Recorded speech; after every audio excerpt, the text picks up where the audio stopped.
Hi everyone, welcome back to Kankana's kitchen. आज आप लोग को पता ही है कि ये डॉक्टर्स डे का केक है।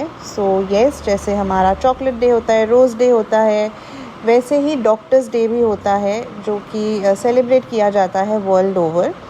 ये हाफ़ केजी का पाइनएप्पल केक है एंड मेरे सोसाइटी में एक डॉक्टर रहते हैं, तो उनके पापा ने इस केक का ऑर्डर दिया था। उन्होंने कॉल किया था एंड कहा कि मुझे हाफ़ केजी केक चाहिए घर में, बस सेलिब्रेशन के लिए।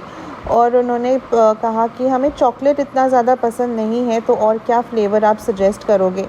क्योंकि सेम डे ऑर्डर था, तो इसीलिए मैंने उनसे कहा कि या तो आप ब्लूबेरी या पाइनएप्पल, इस तरह के फ्लेवर्स अगर आपको पसंद है, लाइक फ्रूट फ्लेवर्स, तो आप उसमें से सिलेक्ट कर सकते हो। तो उन्होंने कहा कि चलो ठीक है, इन दोनों में से आप कोई सा भी बना दो। तो मैंने कहा कि चलो मैं फिर पाइनएप्पल केक बना दूँगी। लेकिन मैंने उनसे ये भी कहा कि डॉक्टर थीम वाले जो केक्स होते हैं उसके ऊपर यूजुअली फॉन्डेंट के डेकोरेशंस होते हैं, जैसे स्टेथोस्कोप, मेडिसिन वगैरह सब फॉन्डेंट से बनाया जाता है। इतना टाइम मेरे पास है नहीं कि मैं फॉन्डेंट से ये सब बना सकूं। तो मैं या तो पेपर टॉपर्स या फिर edible sugar sheet toppers use कर लूँगी केक पे। तो उन्होंने कहा कि हाँ, एडिबल मुझे चलेगा, पेपर वाले तो नहीं चाहिए। तो मैंने कहा कि ठीक है, आप मुझे आधा घंटा दे दो, मैं कुछ रेफरेंसेस ढूंढ के आपके साथ शेयर करती हूँ। जब मैं रेफरेंसेस ढूंढ रही थी ना पिंटरेस्ट पे, तो मोस्टली मुझे जो इमेजेस मिल रहे थे वो सारे फॉन्डेंट एक्सेंट्स के साथ थे।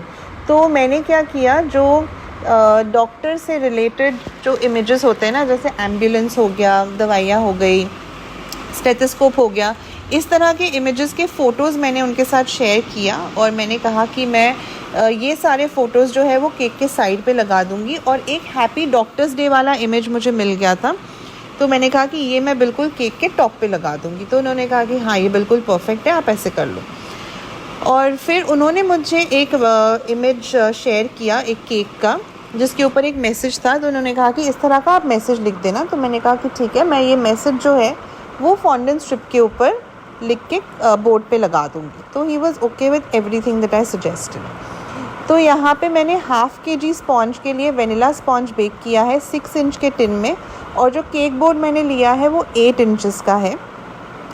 स्पॉन्ज को मैंने 3 लेयर्स में कट किया है एंड ये वही स्पॉन्ज है जो मैंने मेरे 149 रुपीज़ वाले स्पॉन्ज क्लास में सिखाया है। 3 लेयर्स में कट करने के बाद सबसे नीचे वाला लेयर मैंने रख दिया बोर्ड के ऊपर, एंड ऑफ कोर्स बोर्ड के ऊपर मैंने थोड़ा सा व्हिप्ड क्रीम लगा लिया था, ताकि हमारा केक जो है वो उस बोर्ड से अच्छे से स्टिक हो जाए एंड बिल्कुल भी हिले नहीं। उसके बाद मैंने क्या किया ना, सोकिंग के लिए मैंने पाइनएप्पल क्रश को थोड़े से पानी में मिक्स करके उससे सोकिंग किया है। आप चाहो तो अपने स्पॉन्ज में भी आप पाइनएप्पल एसेंस डाल सकते हो, लेकिन मैं वेनिला एसेंस के अलावा और कोई एसेंस यूज़ नहीं करती हूँ स्पॉन्जेस में, अनलेस कोई मिठाई टाइप का केक है, जैसे रसमलाई या फिर गुलाब जामुन जैसा केक हम बना रहे हैं, तो स्पॉन्ज में हम इलायची का पाउडर ऐड करते हैं। स्पॉन्ज में मैंने सिर्फ वेनिला एसेंस ही यूज़ किया था। तो सोकिंग करने के बाद मैंने एक लेयर लगा दी व्हिप्ड क्रीम की, एंड उसके ऊपर मैंने डाला पाइनएप्पल फिलिंग। मैं हमेशा फिलिंग के साथ ही काम करती हूँ। आप पाइनएप्पल क्रश भी यूज़ कर सकते हो। आजकल मार्केट में होल फ्रूट क्रश भी आता है, जिसमें पाइनएप्पल के बड़े बड़े पीसेस भी होते हैं, लेकिन क्रश ना मुझे बहुत ज़्यादा मीठा लगता है एंड थोड़ा सा रनी होता है। आप देखो यहाँ पे फिलिंग जो है ना वो थोड़ा ज़्यादा स्टिकी है, एंड फिलिंग को अगर आप टेस्ट करोगे ना तो क्रश जितना मीठा नहीं होता है। तो इसीलिए मैं प्रेफर करती हूँ पाइनएप्पल फिलिंग। आप चाहो तो यहाँ पे आप टिन्ड पाइनएप्पल भी यूज़ कर सकते हो, लेकिन अगर आप फ्रेश पाइनएप्पल कट करके यूज़ कर रहे हो तो उसको ज़रूर से थोड़े से चीनी वाले पानी में कुक करके उसके बाद यूज़ करना, क्योंकि अगर आप ऐसे ही पाइनएप्पल यूज़ करोगे ना तो वो खाने में बिल्कुल भी अच्छा नहीं लगेगा। एंड कभी कभार पाइनएप्पल काफ़ी हार्ड भी रहता है, मीठा भी नहीं होता है। तो अगर फ्रेश पाइनएप्पल आप यूज़ कर रहे हो तो उसको ज़रूर से थोड़ा सा पका के फिर आप यूज़ करना as a filling for your cakes. दोनों लेयर्स के बीच में जो गैप है उसको भी मैंने व्हिप्ड क्रीम से कवर कर लिया। एंड उसके बाद जैसे हम नॉर्मली करते हैं, पहले सोकिंग, फिर क्रीम, फिर फिलिंग, उसके बाद एक और स्पॉन्ज की लेयर, इसी तरह से मैंने पूरे केक को बिल्ड कर लिया। उसके बाद सेम व्हिपिंग क्रीम से ही मैंने केक को क्रम कोट किया एंड आधे घंटे के लिए मैंने केक को फ्रिज में रख दिया था, ताकि हमारा केक अच्छे से सेट हो जाए एंड हम इसकी फ़ाइनल फ्रॉस्टिंग कर सकें। सो फाइनल फ्रॉस्टिंग के लिए मैं सोच रही थी कि इसका बेस कलर मैं क्या रखूँ, वाइट रखूँ, ब्लू रखूँ, ग्रे रखूँ। फिर मुझे ध्यान आया कि ये जो डॉक्टर है ना, उनका जो यूनिफॉर्म है वो ब्लू कलर का है, बिकॉज़ मैंने उनको देखा है उनके यूनिफॉर्म में। So he wears like a blue uniform. तो मैंने सोचा कि पूरे केक को ब्लू करने से अच्छा है मैं ना इसमें थोड़े से टचेस ऑफ ब्लू देती हूँ। तो मैंने सबसे पहले पाइपिंग बैग में क्रीम फिल करके ना पूरे केक को क्रीम से अच्छे से कवर कर लिया एंड उसके बाद स्क्रैपर एंड पैलेट नाइफ़ की मदद से क्रीम को अच्छे से स्मूथ कर लिया एंड उसको क्रीम को मैंने फिनिशिंग दे दिया। टॉप में इतनी फिनिशिंग की ज़रूरत थी नहीं क्योंकि टॉप पे पूरा शुगर शीट आने वाला था, लेकिन साइड्स को मैंने अच्छे से स्मूथ कर लिया। उसके बाद मैंने थोड़ा सा क्रीम लिया, मतलब 2 चम्मच जितना क्रीम मैंने लिया होगा एक बोल में, एंड उसमें मैंने थोड़ा सा ब्लू कलर ऐड किया। सो ब्लू कलर को मिक्स करके इस तरह से थोड़ा थोड़ा क्रीम मैंने केक के पूरे साइड्स पे लगाया एंड फिर स्क्रैपर से और पैलेट नाइफ़ की मदद से ना मैंने उसको स्मूथ कर लिया। फिर जब मैं टॉप को स्मूथ कर रही थी तो फिर वहाँ पे थोड़ा सा क्रीम कम पड़ रहा था, तो मैंने उसके ऊपर भी थोड़ा सा ब्लू क्रीम लगा दिया। हालांकि वो टॉप पार्ट तो दिखने वाला था नहीं, वो पूरा ही कवर हो जाता। एंड यहाँ पे बेसिकली मेरा केक जो है ना वो कंप्लीट हो गया था, क्योंकि इसके अलावा और कोई डेकोरेशन मुझे करना नहीं था केक के ऊपर। हाँ, एक बॉर्डर बाद में मैंने बनाया था, but apart from that cake मेरा फिनिश होके रेडी था। बस इसके ऊपर शुगर शीट के डेकोरेशंस मुझे लगाने थे। अब ये वाला पार्ट बहुत इम्पॉर्टेंट है, प्लीज़ आप लोग ध्यान से सुनिएगा शुगर शीट से रिलेटेड सारे डिटेल्स। सो जब हम शुगर शीट प्रिंट आउट मंगवाते हैं ना शॉप से, तो इस तरह के एक प्लास्टिक कवर के अंदर रहता है। प्लास्टिक कवर के अंदर इसलिए रहता है ताकि हमारे शुगर शीट में किसी तरह का मॉइस्चर नहीं जाए। एंड इस शुगर शीट को आप 2 दिन तक इसी तरह से रूम टेम्परेचर पे रख सकते हो, उससे ज़्यादा आप नहीं रख सकते, क्योंकि शुगर शीट आपका फिर मॉइस्चर पकड़ ही लेता है एंड वो ब्रिटल होने लगता है, टूटने लगता है। ठीक है।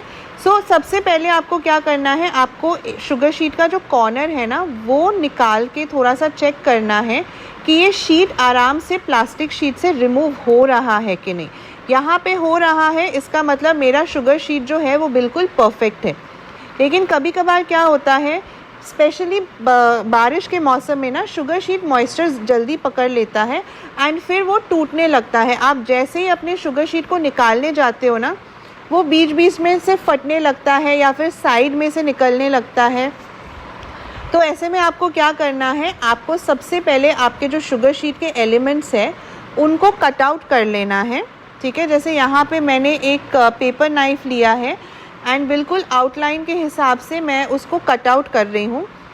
तो आपके जितने भी शुगर शीट के टॉपर्स हैं उनको पहले आप कट आउट कर लीजिए, यानी कट आउट का जो मार्किंग है वो लगा लीजिए। उसके बाद कुछ सेकंड्स के लिए अपने शुगर शीट को आप फ्रीज़र में रख दीजिए। ठीक है। फ्रीज़र में रखने से क्या होता है, आपका शुगर शीट जो है वो हार्ड हो जाता है एंड जैसे ही आप उसे फ्रीज़र से निकालोगे तुरंत आपको शुगर शीट डेकोरेशंस निकाल के अपने केक के ऊपर लगा देना होता है, क्योंकि अगेन जैसे ही आप उसे फ्रीज़र से निकालोगे थोड़ी देर में फिर से आपका शुगर शीट जो है वो सॉफ्ट होने लगता है। फ्रीज़र में जाते ही शुगर शीट बिल्कुल हार्ड हो जाता है, कड़क हो जाता है। ठीक है। सो इस चीज़ का आपको ध्यान रखना है। अभी यहाँ पे देखिए, जैसे मेरा जो ये शुगर शीट है ना वो बहुत ईजिली पील ऑफ हो रहा है। तो मैं हमेशा चेक करती रहती हूँ, क्योंकि कभी कभार ऐसा भी हो सकता है कि जब बहुत सारे टॉपर्स हमें कट आउट करने होते हैं, जब तक हम लास्ट टॉपर पे पहुँचे हैं ऊपर की शीट को मॉइस्चर लग गया एंड वो फिर ब्रिटल हो गया है। तो इसीलिए मैं बीच बीच में चेक करती रहती हूँ। एंड शुगर शीट जो है ना, जब आप उसको पील कर रहे हो, मतलब कटआउट्स को जब पील कर रहे हो, कभी भी एकदम धार से उसको, मतलब बहुत तेज़ी से उसको निकालना मत, आराम आराम से निकालना, क्योंकि शुगर शीट सॉफ्ट होता है, बहुत ही डेलिकेट होता है। तो आपको भी इसे बहुत केयरफुली हैंडल करना पड़ेगा। ठीक है। सो मैंने सबसे पहले क्या किया, जो मेरे एलिमेंट्स थे ना शुगर शीट के, उसको मैंने सारे टॉपर्स को मैंने कट आउट कर लिया पहले एंड उसके बाद फिर मैं उनको एक एक करके निकालने लगी। और ये काम मैं कब कर रही हूँ, डिलीवरी के 1 घंटे पहले। ठीक है। अगर आप पहले से शुगर शीट अपने केक के ऊपर लगा के रख दोगे तो वो मॉइस्चर पकड़ लेगा एंड आपका शुगर शीट जो है ना उस पर क्रैक्स भी आ सकते हैं, ठीक है। सो शुगर शीट जब भी आपको अपने केक के ऊपर लगाना है, चाहे डायरेक्टली लगाना हो, चाहे टूथपिक के ऊपर लगा के उसे स्टैंड करना हो, जैसे भी लगाना हो, हमेशा आपको डिलीवरी के जस्ट पहले लगाना है, ठीक है। सो यहाँ पे सारे कटआउट्स कर लिए हैं मैंने और फिर एक एक करके मैं इन्हें पील ऑफ कर रही हूँ, ठीक है। यहाँ पे देखिए मेरा जो शुगर शीट है कितना ईजिली पील ऑफ होके निकल आया है जो प्लास्टिक शीट था उसमें से, ठीक है। अब मैं क्या कर रही हूँ, मैं जो प्लास्टिक शीट में ये रैप होके आया था ना उसी के ऊपर मैं सारे टॉपर्स को इस तरह से उल्टा करके रख रही हूँ एंड इनके पीछे मैं अप्लाई कर रही हूँ मेल्टेड वाइट चॉकलेट। ये सिंपल वाइट चॉकलेट को मैंने मेल्ट करके लिया है यहाँ पे, इसमें कोई फ्लेवर वगैरह कुछ भी नहीं है। सो वाइट चॉकलेट से क्या होता है, वाइट चॉकलेट आपके शुगर शीट को डायरेक्टली क्रीम के कांटेक्ट में आने से रोकता है, जिसकी वजह से आपका जो शुगर शीट है ना वो जल्दी से सॉफ्ट नहीं होता है ना। ऑब्वियसली अगर आप शुगर शीट को ज़्यादा देर के लिए फ्रिज में रखोगे at one point of time वो मॉइस्चर पकड़ ही लेगा, लेकिन ये जो वाइट चॉकलेट है ना ये उस प्रोसेस को डिले करता है। तो वाइट चॉकलेट क्या करता है, एक वॉल की तरह काम करता है between your sugar sheet and the cream, ठीक है।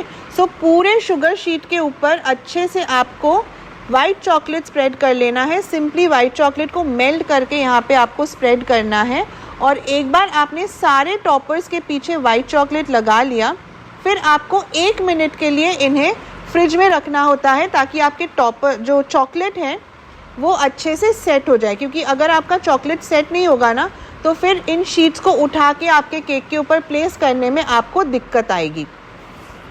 सो इस तरह से मैंने सारे टॉपर्स को प्लेस कर लिया था एंड अब बारी थी इन्हें केक के ऊपर लगाने की।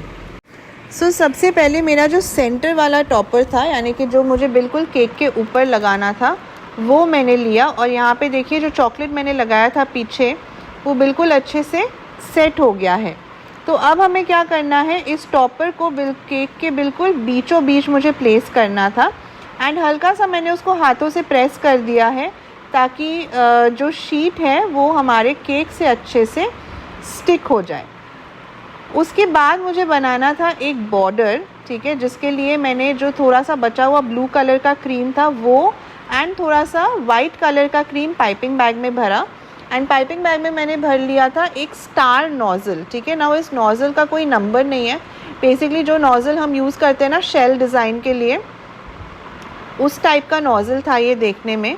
तो मैंने ऊपर पूरा इस तरह से बॉर्डर बना लिया। अच्छा, यहाँ पे मैं एक और चीज़ बताती हूँ, जो मैंने टिन साइज़ लिया था केक का वो था 6 इंचेस और जो शुगर शीट प्रिंट मैंने लिया है वो मैंने 5 इंचेस का लिया था, ठीक है, ताकि इसके ऊपर जो भी डेकोरेशंस है वो नहीं छुप जाए और मेरे पास जगह भी हो ताकि मैं ऊपर की तरफ एक बॉर्डर बना सकूं। उसके बाद जो बाकी के टॉपर्स थे ना उनको मैंने केक के साइड पे लगाया, ठीक है। जो जैसा मैं कह रही थी ना वो डॉक्टर से रिलेटेड जिस तरह के टॉपर्स होते हैं उस तरह के टॉपर्स के मैंने प्रिंट आउट्स लिए थे। सो इस तरह से मैंने सारे टॉपर्स को केक के साइड में लगा दिया एंड केक हमारा हो गया था कंप्लीट। इसके अलावा और कुछ नहीं करना था, बस जो फॉन्डेंट वाला मैसेज था वो मैंने बाद में लगाया केक के ऊपर। सो ये देखिए यहाँ पे ये हमारा केक हो गया है रेडी। आप लोग कमेंट सेक्शन में बताना कि केक आप लोग को कैसा लगा एंड शुगर शीट से रिलेटेड कोई भी क्वेश्चंस या डाउट्स है आप वो भी कमेंट सेक्शन में पूछ सकते हो। मैं पूरी कोशिश करूँगी कि आपके डाउट्स मैं क्लियर कर सकूँ। सो आई होप वीडियो आप लोग को अच्छा लगा होगा। अगर अच्छा लगा है तो प्लीज़ लाइक एंड शेयर कर दीजिएगा एंड चैनल को सब्सक्राइब कर दीजिएगा and I will see you guys soon again in the next video. Thank you, bye bye.